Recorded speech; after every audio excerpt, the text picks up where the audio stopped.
Olá, pessoal. Estamos aqui para mais uma edição do nosso podcast Vamos ao Ponto. E hoje o nosso convidado aqui, Dr. Vinícius, que é o nosso advogado responsável pela área jurídica do nosso sindicato, junto com outros advogados. E a sua presença aqui hoje, Dr. Vinícius, muito obrigado por estar presente aqui. Sua presença é muito esperada aqui, porque a categoria está em pânico com essa situação do setor de transporte. A gente tem uma situação presente de inquietação dos trabalhadores das empresas que já estão em recuperação judicial, que já estão em dificuldade, e tem um problema futuro, que é daqui um ano e pouco, 2 anos, a licitação, e a gente viu que se abriu aí os prazos para que a sociedade pudesse opinar, e o sindicato, depois de um estudo detalhado aí do nosso jurídico, peticionou, pediu, interviu lá no processo para que possa influenciar nesse edital de licitação que a prefeitura está fazendo, que possa assegurar, né, não só os empregos, como os direitos dos trabalhadores, né? Então, eu queria que o senhor desse aqui um recado para o nosso rodoviário, e você que nos acompanha aqui, todos os nossos programas, não se esqueça, se inscreva aqui, você que não se inscreveu ainda, porque aqui você fica atualizado de todas as questões mais urgentes do nosso setor. Doutor Vinícius, só aqui para vocês, trabalhador, entender onde é que nós estamos, situando, porque a gente já falou aqui em outros programas sobre esse tema, né? A gente tem empresas de recuperação judicial, que já está atrasando o fundo de garantia, INSS, alguns meses já atrasa salário, para um dia, para 2, para pagar até o salário, tica alimentação, ou seja, uma situação extremamente delicada. E que os trabalhadores questionam o sindicato: e se a empresa fechar hoje, como é que vai ficar? Se ela está em recuperação judicial. Então, é uma questão que causa uma preocupação muito grande em cerca de quase 4 mil trabalhadores que estão envolvidos aí nessas 7 empresas que já estão em recuperação judicial e com dificuldade. As demais empresas, há uma apreensão também dos trabalhadores, porque está se vendo que haverá uma mudança radical, e o edital, o senhor estudou muito bem, ele deve ter percebido isso, né? Provavelmente haverá uma mudança de empresas, virá empresa de fora, outras empresas que vão disputar e tentar ganhar essa licitação. Então o trabalhador fica se perguntando: se a empresa está operando, está funcionando, não está pagando direito, ela fecha, com as portas fechadas, não vão receber de quem? Então essa é a maior preocupação, e quero crer que o sindicato aí, baseado nesse estudo que o senhor fez, já deu a sua opinião para trazer um mínimo de tranquilidade, ou pelo menos de esperança para o nosso trabalhador, que ele terá os seus direitos assegurados aí já no processo de licitação. Porque depois que eles ganharem sem a responsabilidade com os trabalhadores, aí fica mais difícil, não é isso? Uhum. Presidente, obrigado aí pelo convite. A gente vai dividir em 2 pontos aqui essa explicação. Um diz respeito ao edital de concorrência que foi publicado pela Secretaria Municipal de Transporte, pela Prefeitura do município do Rio, com relação à nova licitação para a concessão das operações sobre transporte coletivo urbano do município. Esse edital foi publicado, foi aberto à consulta pública, onde todos os atores sociais puderam se manifestar sobre os termos do edital, sugerir acréscimos ou criticar alguns pontos do edital, e o sindicato solicitou do departamento jurídico que fizesse a análise desse edital em uma manifestação. O sindicato o departamento jurídico fez, o sindicato protocolou junto à prefeitura do Rio de Janeiro, e inclusive já recebeu a confirmação de recebimento e que está em análise as ponderações. E o que a gente tratou nesse estudo é que o edital ele prevê, sim, um aumento da qualidade de serviço do transporte para o usuário, para a sociedade em geral, mas ele foi, em certo ponto, omisso com relação à qualidade de segurança do trabalho, de saúde do trabalhador.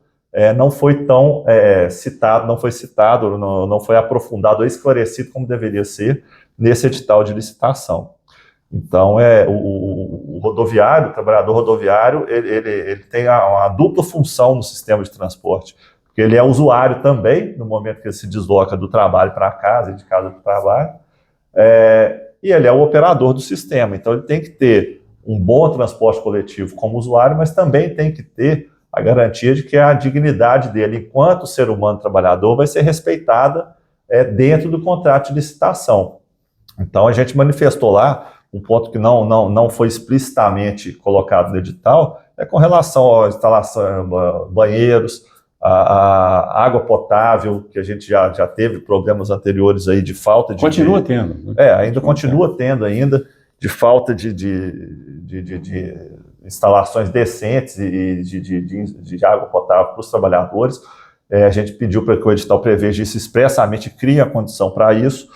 Outra questão é que o edital também preveja de que a jornada exaustiva, a sobrejornada ou a supressão de pagamento de horas trabalhadas e os intervalos também sejam observados no edital para que as novas concessionárias também tenham um sistema de que seja garantida a dignidade do trabalhador dentro na relação de trabalho, que isso aí também seja contemplado, porque isso aí reflete no bom serviço prestado para a sociedade também e na dignidade do próprio trabalhador.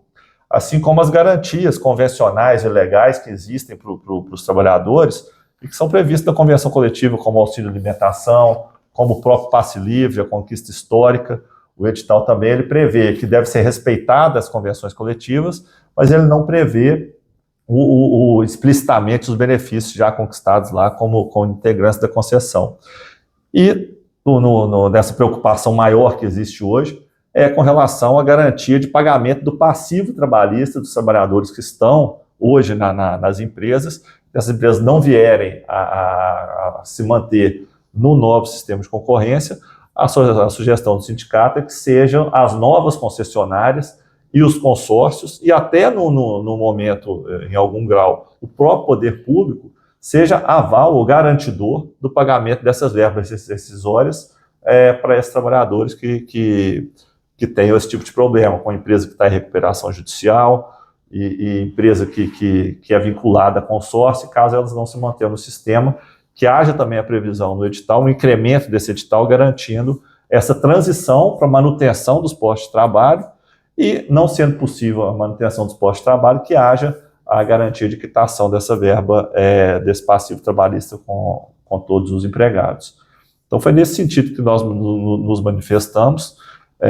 E o segundo ponto que a gente dizia são essas empresas específicas que já estão em recuperação judicial, e a gente está fazendo tem um coletivo jurídico que está estudando medidas para poder ajuizar e atribuir responsabilidades também aos consórcios e ao poder público e aos próprios sócios dessas empresas, para que possam responder caso amanhã haja alguma dispensa coletiva. Obrigado, doutor Vinícius, pelos seus esclarecimentos. É importante aqui, você que nos acompanha, a gente ouviu aqui o esclarecimento no linguajar bem técnico, né, do nosso advogado, doutor Vinícius, mas na verdade, doutor Vinícius, resumindo aqui, é que o edital prevê uma melhoria para tudo, menos para o trabalhador. E o que o sindicato está pedindo aí é que seja garantido no edital, né, melhorias para o trabalhador. Porque se o edital vai prever melhorias para o transporte, para a população, de um modo geral, como é que não vai prever melhoria para quem opera o setor? Ou seja, na nossa avaliação, o trabalhador tinha que ser a prioridade nesse edital. Porque não existe um transporte decente sem trabalhador por trás dele. Então, esqueceram do trabalhador, e eu espero que com essa petição do sindicato aí, essa sugestão do sindicato, a prefeitura lembre que por trás de cada ônibus tem um trabalhador, muitos que já têm direito adquirido e que precisa ser respeitado. E alguém tem que garantir que ele não vai ficar sem os seus direitos de uma hora para outra, no caso da empresa não continuar no sistema. Eu acho que ficou bem claro, queria agradecer a sua presença aqui mais uma vez, e você que está nos acompanhando, nos acompanhe. Hoje mesmo a gente tem uma audiência pública na Câmara dos Vereadores, vamos tratar desse assunto lá. Então o sindicato está em todos os espaços que a gente tem para discutir essa questão, né? Nós somos totalmente a favor da melhoria do transporte, mas tem que ter melhoria para o trabalhador rodoviário também. Essa é a nossa ponderação. E muito obrigado por você que nos acompanha aqui toda semana no nosso podcast. Até um próximo programa.